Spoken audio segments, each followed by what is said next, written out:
Hello everyone, my name is Shivani Tyagi, your philosophy and ethics teacher, and today we are going to continue the series of genocide.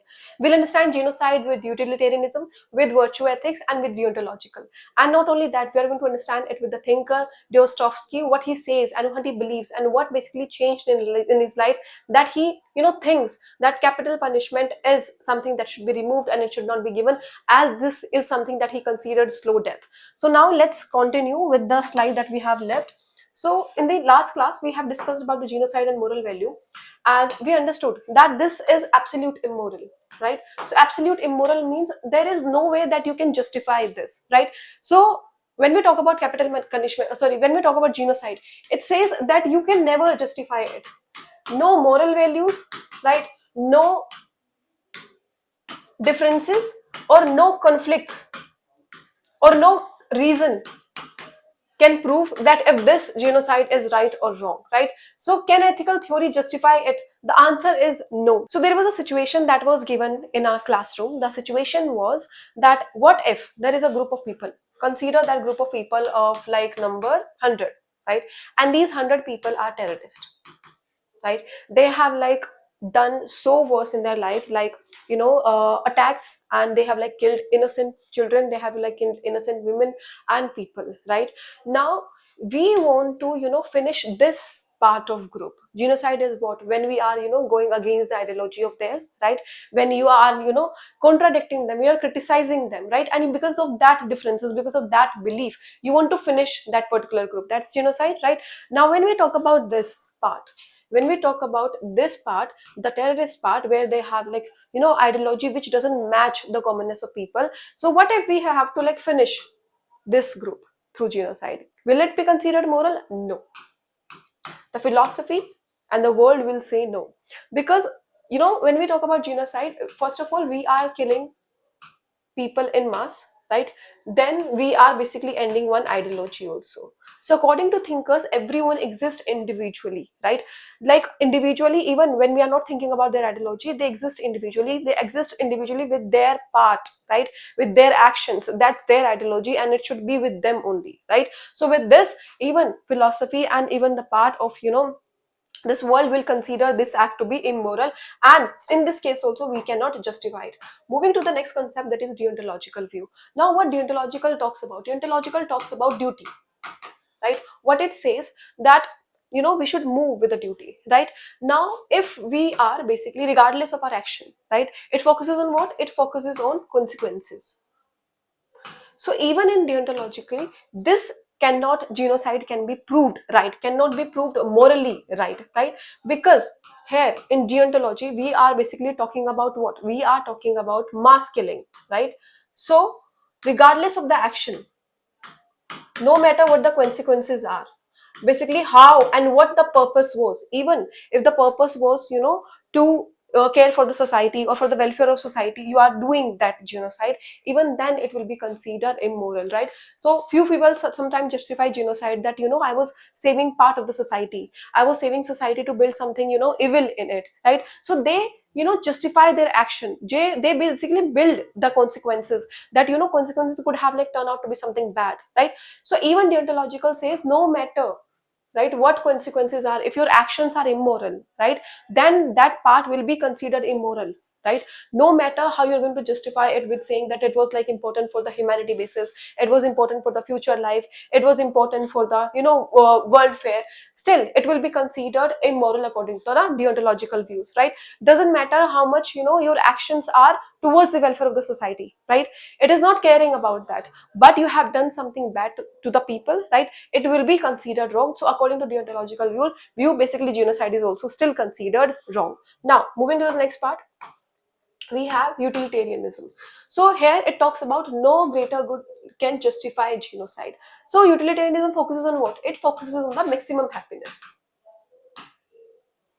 So sometimes people they justify genocide on the basis of utilitarianism also. How they justify it? They say that we are focusing on the happiness, maximum happiness of the people. How? Those terrorists, suppose there were like 13 or more than 15 terrorists, right? Now you want to because of their ideology, you want to kill them, you want to kill the group of people, right? Because of their different ideology, because you want welfare of the society, right? But utilitarianism basically focuses on what? It focuses on maximum happiness, right? But will killing to these people will create maximum happiness? No. As we can see the background of these people, right? We can see the example it is basically setting in the society, right? So by seeing all of these, it is not creating maximum happiness that it should. So according to utilitarianism also, this genocide is not considered to be something that should be done. Now mass suffering and outweighs and any benefit. So this mass suffering will is not benefiting anything, as utilitarianism view is to give maximum happiness to the people. But if genocide is done, we cannot give that, and it cannot be justified in any way. I hope this is understood. After this, we have virtue ethics. When we talk about virtue ethics, what it basically talks about, it talks about the values, right? All the values, honesty, courage, and each and everything, right? Even virtue ethics basically disagree with it, right? It reflects moral vices like cruelty and hatred, right? If you are presenting genocide in the basically society, right? So somewhere you're setting the example that if your ideology is not matching with someone's, right, then you can kill them. The example, that recent example that was done with the Charlie Kirk, a president, a US, he was a like speaker of US, and he had like so many people who hated him because of his ideology, right? So he was assassinated in front of the people. The example was, to be set that if someone's ideology is, going different than the certain section of the people, then this is something that could be done in the society. So what will happen with this? People will fear expressing themselves, right? So it is not setting something good in the society, right? So it is why virtue ethics also criticizes genocide, right? So failure of moral character will be there, right? It is not spreading goodness example. It is not spreading the example of humanity, right? It is not, telling us to live with peace, right? No matter what the consequences will be, no matter what example you want to set, no matter on what basis you are doing genocide, in any way it cannot be justified. I hope this is clear. Moving to the next thing, Claude Card, a social death. So what she says genocide destroys social identity. Now, according to her, even those people, right, those people whose ideologies, whose basically, beliefs are not matching with yours, right, they also have history. By removing one group, you are not only removing that physical body. By removing that particular group, you are removing culture also, you are removing their identity also, you are removing their beliefs also, and with that you are removing their history also, right? So if you are removing one group because their beliefs are not matching with yours, and you think that basically particular part is, dangerous for the society, then what will happen? Basically you will remove all of these altogether, and this is why it is considered to be very dangerous. Now beyond physical killing we are talking about, we are not talking about bodies over here, we are not talking about only humans over here, we are talking about the background, we are talking about the environment, and we are talking about the world, right? The, ideologies, the beliefs, the culture, the history that particular group carries, that will also be destroyed if genocide happened, right? Now this was something said by Florida, and these are the like different philosophers who also says this. Human right perspective also says the same thing, that right to life and dignity is there, right?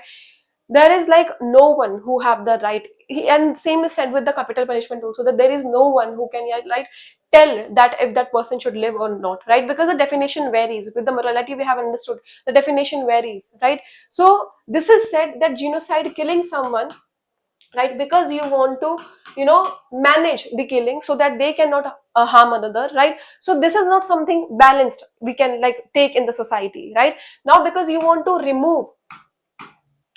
balance the, peace in the world, you are moving towards something more hazardous, more sinful, so it is not considered to be right? So there is a concern, universal moral concern, right, that what example it is setting in the society, right? So these are the things which basically tells about the genocide, and there are different beliefs also, there are different definitions also, and when we talk about these kinds of things, this raises questions in the society that if worldwidely and in paper also it is considered wrong, then why are we still seeing domination on people, and why are we still seeing these kinds of example that one country, one community, or basically one part wants to dominate the other and they want to remove it by because they are not matching their ideologies, and on the basis of it if you want to remove certain part of the society, why isn't stopped? If rules and regulations are there, then why these practices are still occurring? So these are the questions that should come in our mind, and we should reflect to it, and we should bring the change. So this is it for today. I'll see you in the next class continuing the philosophy series. Thank you.